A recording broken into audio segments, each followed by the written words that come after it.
Suppose the charge of proton and electron differs slightly, okay? One of them is E and other is E plus del E.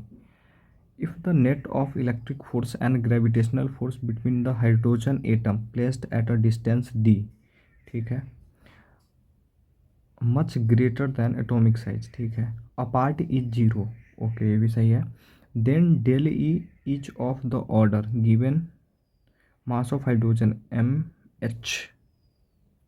is equal to 1.6 into 1.67 into 10 to the power minus 27 kg, okay. बोल क्या रहा है कि एक proton और electron differ है। उसके बाद क्या बोल रहा है कि एक पे चार्ज जो है वो माइनस ही है, दूसरे वाले पे ई प्लस डेली है, ठीक है, ये भी सही है। उसके बाद क्या बोलता है कि if the charge net of electron, तो सब फर्स्ट ऑफ ऑल तो तुम ये निकाल लो कि नेट चार्ज कितना होगा। तो नेट चार्ज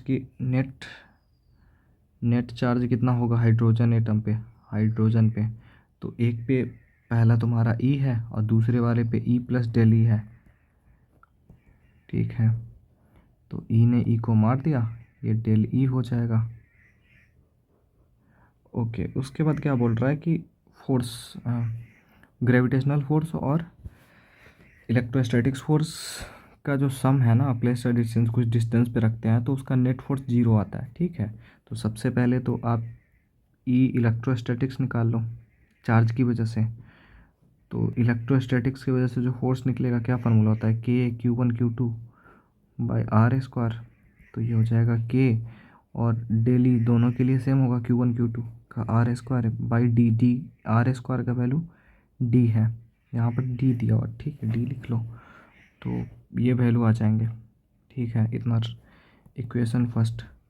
उसके बाद क्या बोल रहा है, जो ग्रेविटेशनल फोर्स है वो भी कुछ डिस्टेंसेस पे, तो ग्रेविटेशनल फोर्स की वैल्यू कितनी हो जाएगी, G M one M two by R square. तो ये वैल्यू कितनी हो जाएगी, जी तो चेंज होने वाला नहीं है और मास की बात कर रहा है, ओके। तो मास ले लो, by by by D square. अब बोल रहा है नेट फोर्स जीरो है, तो नेट फोर्स जीरो है तो भाई हाँ, कुछ भी कर लो, क्या करोगे कि अगर, अच्छा एक बात बताओ, तुमसे मैं पूछूं कि ग्रेविटेशनल फोर्स का वैल्यू और इलेक्ट्रोस्टैटिक्स फोर्स में कौन सा स्ट्रॉन्गर होता है, इलेक्ट्रोस्टैटिक्स, तो इसमें से एफ जी घटा दो, is equal to zero, net force zero बोला है, स्ट्रॉन्ग होता है इसलिए ऐसा कर रहे हैं। तो F E is equal to क्या हो जाएगा, एफ जी। अब सॉल्व करो इक्वेशन को, तो इधर वैल्यू है के डेल ई का स्क्वायर बाई डी स्क्वायर, इधर है वैल्यू एफ जी, यानी कि जी इंटू एम आर, इसमें स्क्वायर लगा लो क्योंकि स्क्वायर होगा, और एम आर लिख लीजिए बाई डी स्क्वायर। अरे एम लिखो या एम आर लिखो, डेजिग्नेशन से क्या फ़र्क पड़ता है तुमको। डी स्क्वायर ने डी स्क्वायर को मार दिया, मुझे डेल ई का वैल्यू चाहिए तो सबको रख दो इधर, जी एम आर का स्क्वायर अपॉन के, ये स्क्वायर में है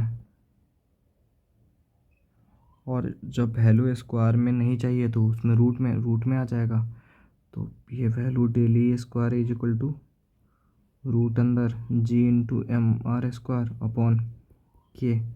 जब एम आर को सॉल्व करो, एम को सॉल्व करो तो डेली इज इक्वल टू क्या आ जाएगा, एम बाहर आ जाएंगे, रूट के अंदर क्या बच जाएंगे आपके, जी अपॉन के। अब इसको वैल्यू रख के सॉल्व कर लो, डेली इज इक्वल टू एम का वैल्यू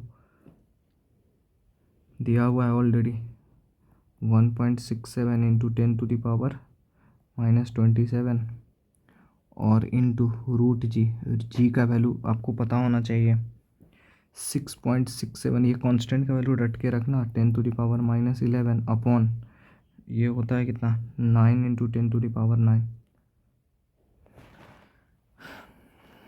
सॉल्व करो इसे,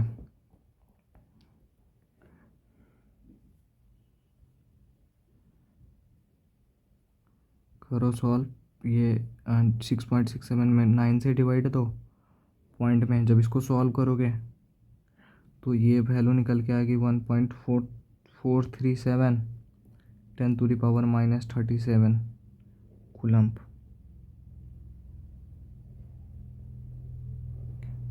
तो -37 कूलम्ब ऑप्शन सी अप्रॉक्सीमेट में, ऑप्शन सी सही है।